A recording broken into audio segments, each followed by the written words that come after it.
শবে বরাত ইসলামের একটি বিশেষ রাত, যা প্রতি বছর 14 শাবান তারিখে পালিত হয়।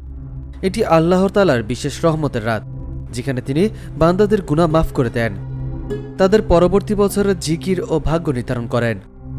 কোরআন বা হাদিসে শবে বরাতের ইবাদত করার গুরুত্ব বিশেষভাবে উল্লেখ করা হয়নি, তবে এই রাতের ফজিলত সম্পর্কে কিছু হাদিস রয়েছে, যেগুলো এই রাতের মহিমা ও তাৎপর্য সম্পর্কে আলোকপাত করে।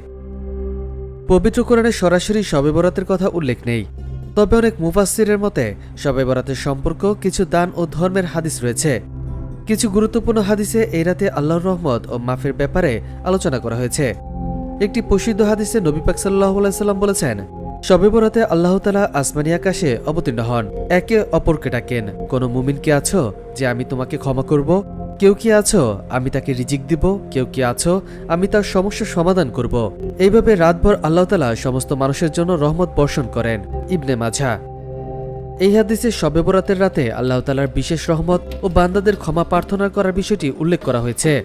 শবে বরাতের আমল করার ব্যাপারে বিভিন্ন হাদিসে নির্দেশ রয়েছে। শবে বরাতে নফল নামাজ অত্যন্ত গুরুত্বপূর্ণ। অনেক হাদিসে বলা হয়েছে এই রাতে 40 রাকাত নামাজ পড়া যায়, যা বিশেষভাবে মাকবুল হতে পারে।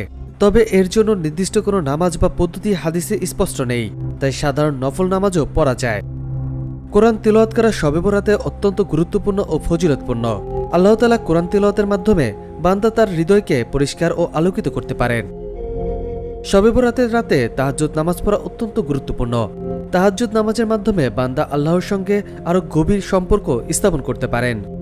শবে বরাতে আল্লাহ তাআলা তার বান্দাদের গুনাহ মাফ করেন, তাই এই রাতে গুনাহ মাফের জন্য প্রার্থনা করা জরুরি।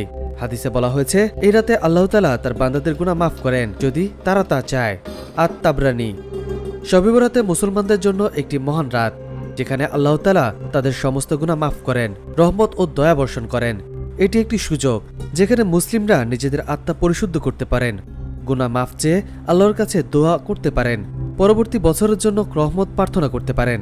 কোরআন ও হাদিসের আলোকে এই রাতটি একটি আত্মবিশ্লেষণ ও আত্মশুদ্ধির সময়, যেখানে মুসলিমরা তার খালেস ইবাদত ও দোয়ার মাধ্যমে আল্লাহর নিকট পৌঁছানোর চেষ্টা করেন। শবে বরাত একটি অত্যন্ত ফজিলতপূর্ণ রাত, যার মাধ্যমে মুসলিমরা আল্লাহর বিশেষ রহমত লাভ করতে পারেন। কোরআন ও হাদিসে এই রাতের বিশেষ ইবাদত ও দোয়ার গুরুত্ব ব্যাখ্যা করা হয়েছে। এই রাতে সঠিক আমল ও ইবাদতের মাধ্যমে একজন মুসলিম তার গুনাহ মাফ করিয়ে নিতে পারেন, আগামী বছরগুলোর জন্য বরকত লাভ করতে পারেন।